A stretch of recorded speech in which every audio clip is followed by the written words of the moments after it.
kembali lagi Anda masih bergabung bersama kami di Jak TV.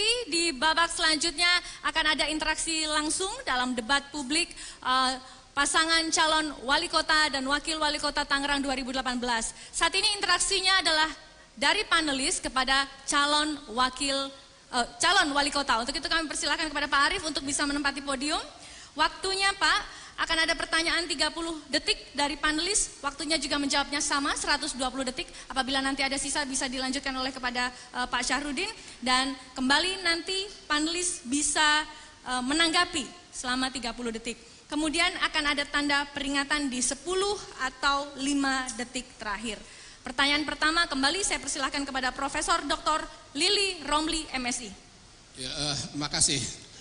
Pak Arief, di kalangan masyarakat ini ada kekhawatiran bahwa Pak Arief ini kan didukung oleh 10 partai politik di DPR, full mendukung Pak Arief. Masyarakat ada kekhawatiran apakah nanti mekanisme check and balances itu berjalan atau tidak. Kontrol terhadap kebijakan-kebijakan Pak Arief itu berjalan atau tidak. Karena takut ada pakewuh mereka terhadap Pak Arief karena yang sudah mendukung 100%.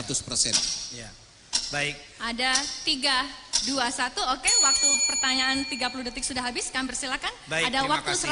120 detik, 120 detik untuk menjawab. Baik, terima kasih. Jadi saya rasa kekhawatiran masyarakat menjadi suatu hal yang wajar, tapi saya yakinkan kepada seluruh masyarakat Kota Tangerang, insya Allah saya dan Pak Sarudin dan seluruh rekan-rekan partai politik yang ada di legislatif Kota Tangerang akan bekerja secara profesional sebagaimana yang kita sudah wujudkan pada periode 2008 sampai 2013. Ini adalah komitmen kami bersama agar tadi Pak, semua program bisa berjalan secara simultan dan bersinergi, dan bahkan bukan hanya partai politik yang kita ajak untuk mengadakan check and balance, tapi juga kelompok-kelompok masyarakat. Untuk itu kita juga berharap agar seluruh program yang kita akan rancang 5 tahun ke depan, masyarakat menjadi bagian yang ikut memonitoring, mengevaluasi setiap program, karena program yang akan kami lakukan tentunya kembali untuk kepentingan kemajuan Kota Tangerang dan masyarakat Kota Tangerang yang lebih sejahtera. Dan rasanya selama 5 tahun ini begitu banyak kegiatan-kegiatan evaluasi yang dilakukan bersama, baik teman-teman Dewan melalui melaksanakan kegiatan hearing-hearing dengan masing-masing SKPD, dan itu pun dilaporkan kepada saya hasilnya seperti apa, sehingga apa yang menjadi harapan masyarakat yang melalui DPRD Kota Tangerang bisa kita tindak lanjuti. Jadi rasanya kekhawatiran yang justru dibutuhkan adalah semangat untuk menjadi satu bagian dalam pembangunan Kota Tangerang, karena keinginan partai-partai ketika kemarin mendorong dan mendukung kami dan Pak Sarudin adalah semangat sinergisitas di dalam kemajuan Kota Tangerang mendatang. Jadi insya Allah amanah dari seluruh masyarakat Kota Tangerang dengan dukungan seluruh partai politik siap bersama membangun Kota Tangerang yang kita cintai. Mungkin tambahan Pak Sarudin juga ketua partai politik Pak, bisa disampaikan. 15 detik. Jadi semangatnya adalah semangat membangun Kota Tangerang. Mudah-mudahan masyarakat Kota Tangerang juga sudah begitu cerdas dan bisa melakukan fungsi kontrolnya kepada kami agar bisa melaksanakan kegiatan-kegiatan yang memang bisa dimanfaatkan oleh masyarakat. Baik, waktunya sudah habis. 30 detik untuk menanggapi. Terima kasih Pak Arief. Saya berharap memang pola hubungan antara legislatif dan eksekutif di Kota Tangerang tadi bukan bersifat kolutif, tetapi konstruktif, yaitu sama-sama mendukung untuk mewujudkan visi misi yang sudah dikemukakan oleh Pak Arief. Nah, saya minta jaminan nanti bahwa 10 partai itu dalam mendukung Pak Arief tidak bersifat kolutif tetapi konstruktif. Nah, terima kasih. Terima kasih Pak. Baik, masih oke, waktunya sudah habis. Kita beri tepuk tangan sekali lagi. Penajaman visi dan misi sudah makin tampak di babak ini. Selanjutnya saya berikan waktu 30 detik untuk Mas Gun-Gun untuk bertanya.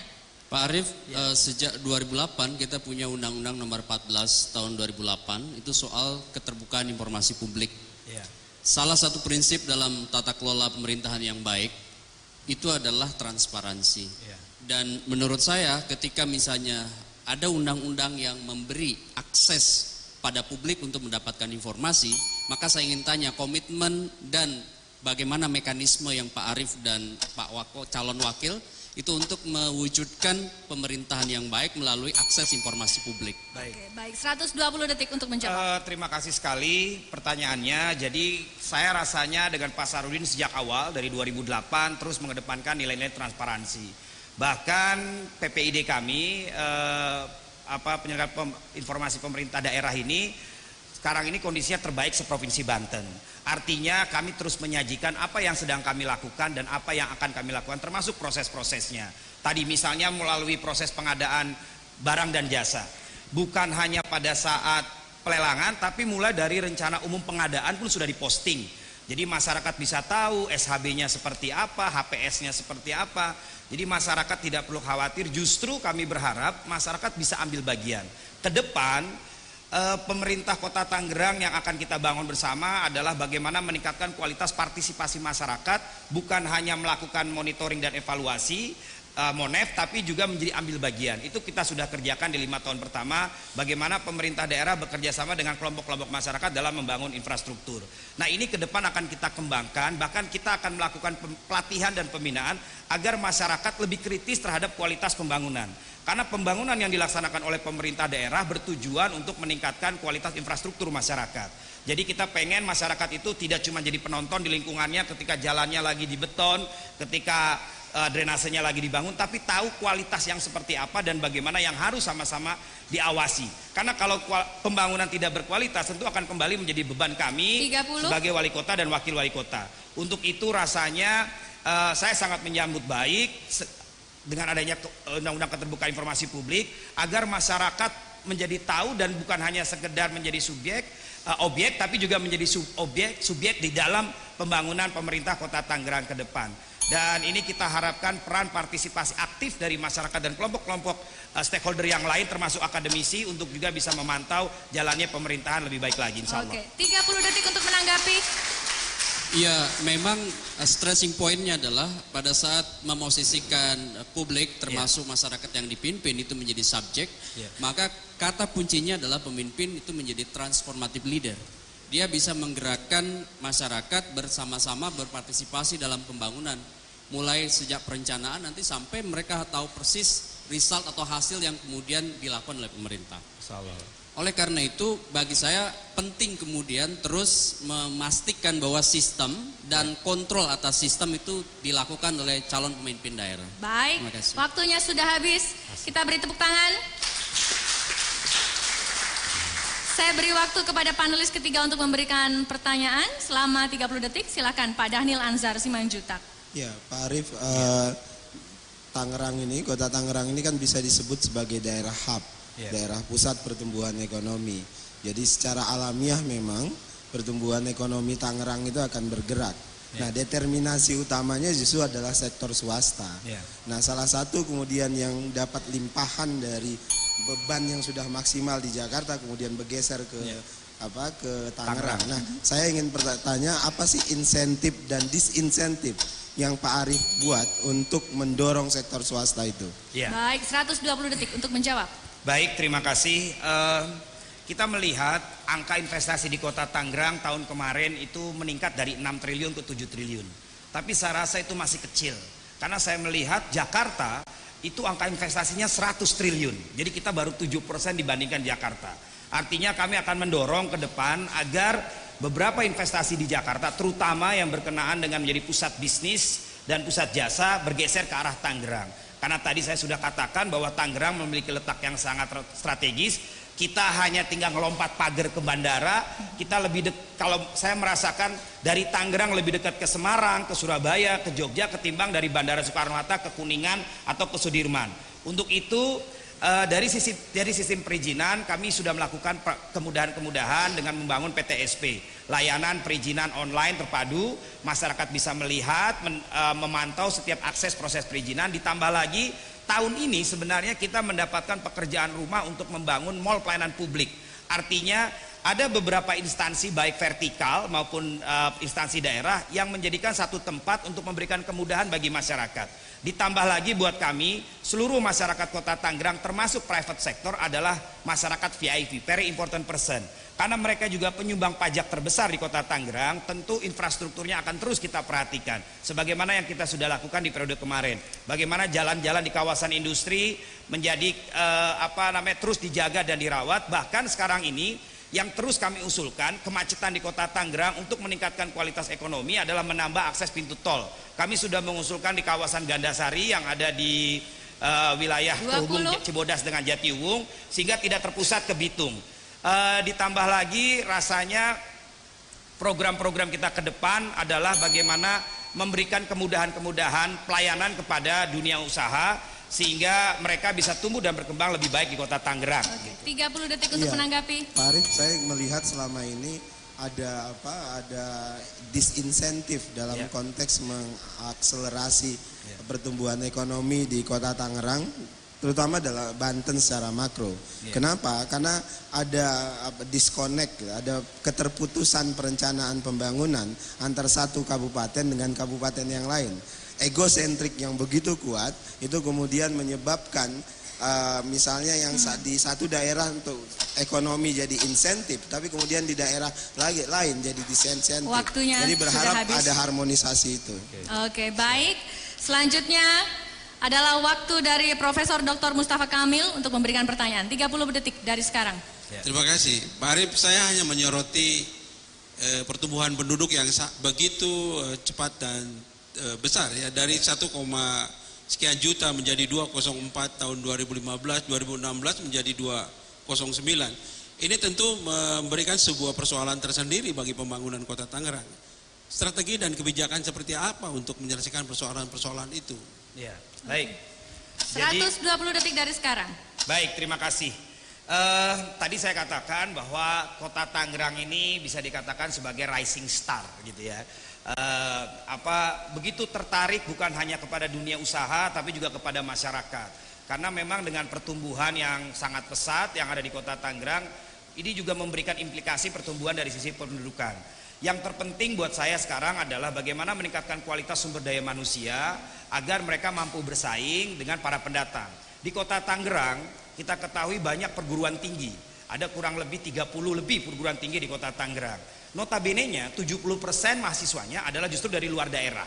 Nah, inilah yang makanya kita berharap ketika mereka misalnya mengambil pendidikan di Kota Tangerang, itu juga harus bisa memberikan kontribusi terhadap kemajuan sebuah kota. Jangan sampai sekolahnya di Kota Tangerang, mencari lapangan pekerjaannya juga di Kota Tangerang. Untuk itu tadi sekaligus menjawab apa yang disampaikan Bang Daniel, kita sebenarnya berkolaborasi dengan teman-teman di Tangerang Raya, baik Pak Bupati maupun Ibu Wali Kota Tangerang Selatan, termasuk Kota Tangerang menjadi bagian dalam BKSP Jabodetabek Punjur, sehingga rasanya sekarang semua kabupaten kota baik Kabupaten Tangerang, Tangerang Selatan sama-sama tumbuh dan berkembang. Tapi tadi untuk mengatasi masalah pertumbuhan penduduk, kekuatan kita ada di lingkungan kelompok masyarakat yang paling kecil, yaitu tingkat RT dan tingkat RW. Maka program kami ke depan yang akan kita kembangkan adalah bagaimana meningkatkan kualitas lingkungan yang ada di bawah sehingga mereka menjadi pusat-pusat ekonomi baru, sehingga masalah-masalah sosial lebih mudah diatasi dan lebih cepat. Ditambah lagi sekarang ini pemerintah Kota Tangerang yang kita bangun dalam 5 tahun kemarin adalah mendorong partisipasi masyarakat dengan difasilitasi oleh aparat pemerintah baik dari kelurahan dan kecamatan. Sekarang pun aparat-aparat kita terus kita tingkatkan kualitasnya sehingga mereka benar-benar menjadi fasilitator masalah sosial yang ada di lingkungannya. Oke, 30 detik untuk menanggapi panelis. Justru persoalannya adalah bukan hanya penduduk yang sudah lama tinggal di Tangerang. Saya yakin bahwa dengan kecepatan pertumbuhan itu justru ya datang dari luar atau migrasi. Nah, ini persoalan yang mendasar. Oleh karena itu perlu ada kebijakan yang dibangun oleh Kota Tangerang bersama Kabupaten Tangerang atau Kota Tangerang Selatan sehingga persoalan itu bisa ditangani sedemikian rupa. Kenapa demikian? Karena jangan lupa besok lusa tahun 2035 saya tidak tahu Kota Tangerang akan seperti apa, macet dan lain-lain. Ini harus diperhatikan dengan baik. Terima kasih Prof. Mustafa Kamil atas tanggapannya. Waktunya Bu Yeni Sucipto untuk memberikan pertanyaan 30 detik dari sekarang. Lagi-lagi saya akan bertanya soal pengelolaan APBD Bapak.